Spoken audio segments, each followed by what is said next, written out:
السلام علیکم دوستانو، په دې هیله چې ټول به راته روغ او جوړ یاست. لکه څنګه چې تاسو خبر یاست، نن د افغانستان او متحده عربي اماراتو ترمنځ دویمه شلاوریزه نړیواله لوبه شروع ده. دغه لوبه تاسو څنګه په خپل موبایل کې په کمزوري انټرنیټ او په فول ایچ ډي کوالټي سره کتلی سئ. یعنې که یې تاسو په فیسبوک کې ګورئ، په فیسبوک کې هم کله یي کله نه یي، کله وایي په لینک باندې کلیک وکړه، کله وایي څنګه وکړه، یا تاسو اپلیکیشنان ډاونلوډ کړي، په هغه اپلیکیشنانو باندې تاسو ته اعلانات راځي، نو د ډیرو زیاتو ستونزو سره مخامخ یاست.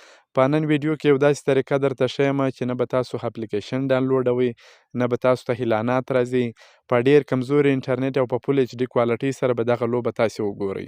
د دې لپاره به تاسو خپل یوټیوب ته راسئ، خپل یوټیوب به خلاص کړئ، په یوټیوب کې به ولیکئ کرکټ ټریکر.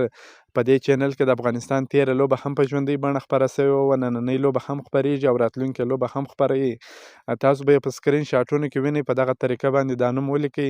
د افغانستان او متحده عربي اماراتو ترمنځ دغه لوبه په ډیرې اسانۍ سره کتلی سئ. نو همدا اوس کلیک په وکړئ، خپل یوټیوب ته ولاړ سئ، دغه لوبه په ژوندۍ بڼه وګورئ. که مو دا ویډیو خوښه سوې، د نورو ملګرو سره یې هم شیر کړئ چې هغه دوستان هم راسي دغه ویډیو په ډیرې اسانۍ سره وګوري.